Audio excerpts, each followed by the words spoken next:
রান্নাবান্না বন্ধ করে যাক ভালোই হলো। আমার 16 কলা পূর্ণ হলো। আমার আর কি এই 4 দিন পরে বাহিরে যে মনে হচ্ছে 1 বছর বাহিরে যাই নাই। এমন কিছু নেই যে আজকে বাদ দিয়েছি, যা পেয়েছি তাই খেয়ে নিয়েছি। মানে যে কি খাওয়া যাবে আর কি খাওয়া যাবে না আর কি মাথায় কোনোই কাজ করছিল না। তো আর কি সন্ধ্যার পরে বের হয়ে গেলাম, তাও প্রচন্ড বৃষ্টি। তাই আজকে ভেবেছি না আর বাসায় থাকবো না, বাসায় থাকতে থাকতে এমনি অসুস্থ আরো অসুস্থ হয়ে যাব।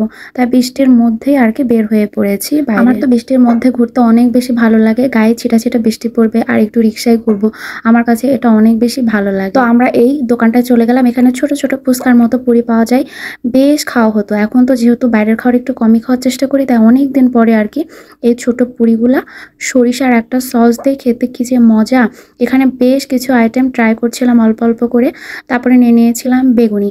এই বেগুনিটা অতিরিক্ত তেল ছিল, তারপরেও বেশ মজাই লেগেছে। আর এই পুকুরটার পানি একদম কানায় কানায় ভরে গেছে। এটা হচ্ছে মিঠাপুকুর পাড়, যে জায়গাটা আমার অনেক বেশি পছন্দ। মানে আমি যখন এই জায়গা থেকে চলে যাব, আমি এই জায়গাটা খুব বেশি মিস করবো। এই জায়গাটা সবসময় রমরমার জমজমাট থাকে। আর এখানে গ্রামের বেশ কিছু নাম না জানা সবজি ছিল আর কি। আমার এই গ্রামের জিনিসগুলো সবসময় আর কি আমি কেনার চেষ্টা করি, এগুলো একদম অথেন্টিক। এগুলোতে কিন্তু একদম সার বিষ দেওয়া। এখানে ঢেঁকি শাক ছিল, এখানে কচুর উপরে যে ফুল সেটা ছিল, তারপরে হচ্ছে লাউয়ের কলার মোজা ছিল, তারপর বেশ কিছু মাছও ছিল।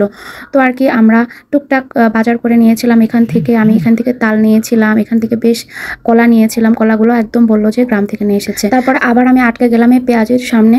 জামাই একটু বকাই দিচ্ছিল যে তুমি কি আজকে কোনোটাই ছাড়বা না, মানে 4 দিনের খাবার একবারে খাবা। তারপরেও আর কি কে শোনে কার কথা। আমি এখান থেকে বেশ কিছু পেঁয়াজও নিয়ে নিয়েছিলাম, আর এগুলা কিন্তু খুব বেশি মজা ছিল। আর সাথে শসা আর পেঁয়াজ দিয়েছিল। শসা আর পেঁয়াজ আমার প্রত্যেকটা খাবারের সঙ্গে, ভাজা পোড়ার সঙ্গে শসা পেঁয়াজ না হলে আমার ঠিক ভালোই লাগে না খেতে। এগুলো একদম মচমচা ছিল।